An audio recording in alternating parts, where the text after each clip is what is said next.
Hello everyone, and welcome to my review of Space Opera by Catherynne M. Valenti. I recently finished this book and decided to upload a review on it because I have very strong feelings towards this book. I gave it 1 star on Goodreads because I did not like it at all. I feel the need to start this by saying I was mega hyped for this book. I read this before continuing the Chaos Walking series that I previously posted, and I was so excited for this book. I was ready to finally be able to read it, and it did not hold up to my hype whatsoever. I remember receiving my copy of the book and thinking, wow, it's shorter than I thought, but as I was reading, it felt way too long. And I was just shocked at the fact that it was around 300 pages. I thought it was going to be longer. I thought it was going to be more like Lord of the Rings and have kind of backstories and a whole dramatic thing, but it didn't, and that really upset me. It sucked. I did some research on this book, though, and I found out that it's inspired by the Eurovision contest. And for those of you that don't know, Eurovision is an international singing competition in which every country sends someone to compete with a song. And they all sing against each other, and then they pick a winning, contender. The competition is pretty cool, but I feel like it didn't really help the book much because all the book really had going for it was that it was based off of Eurovision. And even then, it didn't have much of that part of it in it anyways, so this book had nothing in it really, and that was really upsetting. But to give the premise, the book is about Decibel Jones and the Absolute Zeros, who are chosen to represent Earth in this metagalactic Grand Prix. And the Grand Prix is like Eurovision. And Earth would be one of the countries, but instead it's the planets in space.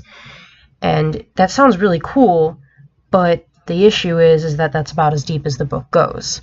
There isn't really a plot or an overarching story.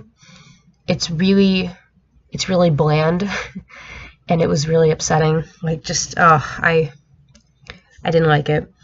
But I definitely don't recommend this book.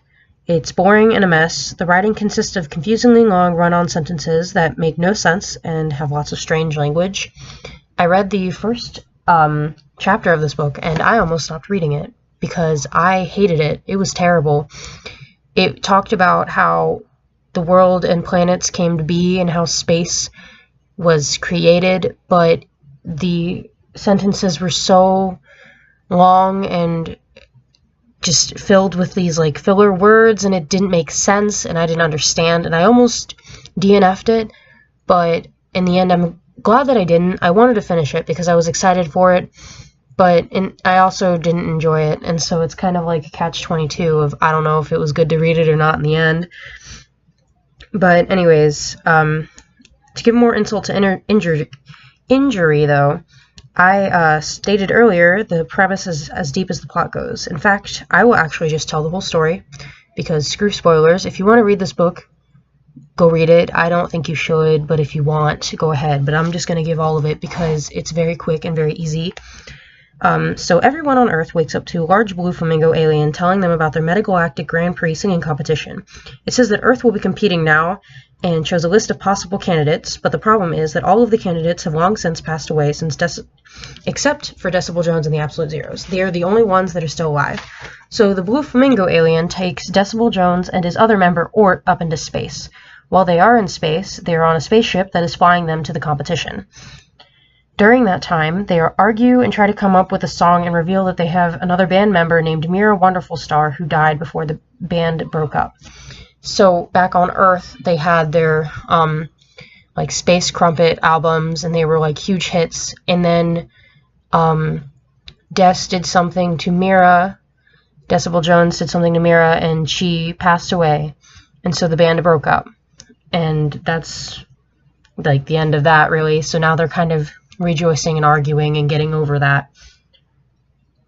And then, anyways, they eventually get to this party and meet lots of species that I didn't care about at all. Just that's important, honestly. Decibel goes off to do it with some hair kink alien chick who mutes his voice, preventing him singing at the competition tomorrow. Ort, on the other hand, is tested of sentience by a traffic cone and passes. The next day, they are starting to perform, and Ort realizes Decibel can't sing. Ort begins to sing Christmas carols, while the Blue Flamingo decides to help them by using his time-traveling red panda space alien friend to alter time. Des starts feeling something in his throat, so he then gives birth to a baby Blue Flamingo space baby out of his mouth. Ort turns and sees their dead bandmate Mira alive again and on her drums. Des begins singing and they all play and win, as in they don't die. And if that makes any sense to you, because it didn't to me, good on you. I was reading it and I honestly just lost my mind. Like, what was going on was, like, the blue flamingo alien who was helping them along the way was like, you know, I really want to give them some help because Des couldn't sing and no one could hear him. And then his time panda friend was like, I'll help them. So he goes and saves Mira from dying, brings her back, and then she all performs with them. And there's the blue baby space flamingo. I don't even know what that was about. And then they, like, don't die. And I was like, what kind of ending is that? It was bad. And, like, see, the thing is, though, the problem with this book is that they have these, like, in-between chapters, and between each chapter of this story, if you can even call it that, they have in-between chapters that talk about previous Grand Prix, and they talk about the different planets and, like, the species, but once again, it's in those ridiculously long run-on sentences. And so it's really jarring to go between the two, like the story passages and the passages about previous Grand Prix, and it doesn't make any sense, and those passages were so boring, I actually started skipping them. I skipped about 5 or so, and I didn't miss any bit of the story. Nothing made any less sense because of that, because I just didn't care. I didn't care about any of those species at all, and I felt bad, but I didn't. They were too hard to read. I didn't understand what was going on, and they didn't make sense, and I wasn't retaining the information, and so I just skipped it. And yeah, that was about it. And then after they play and win, there's a little, the book kind of just ends with this little "Where Are They Now" segment, where Ort goes home to his kids. Mira lives in a paradox box because she shouldn't be alive, which basically means she has to stay in this box because if she escapes it, she's like a walking, living paradox, which causes problem in time and, like, alters, like, the whole reality. So she just has to live in this box so then she can, like, be kept away from everything else and not alter things any worse. And then Decibel lives on another planet with the blue flamingo alien to raise their child, which I don't know why. I mean, I don't understand why this was the ending to this book. I'm really disappointed. I know with Diary of a Haunting, that book made me angry, but this one I just feel genuinely disappointed. I was so hyped and excited because the book premise for this was so cool. I was ready for, like, drama and, like, space and, like, this big glitter fest, and, like, it wasn't. There was no glitter. There was no glitter, like, at all. Like, that really made me sad. And so I guess this book ends with a happily ever after, but it's honestly just more of a mess if I have anything to say about it. But anyways, I hope you like this review.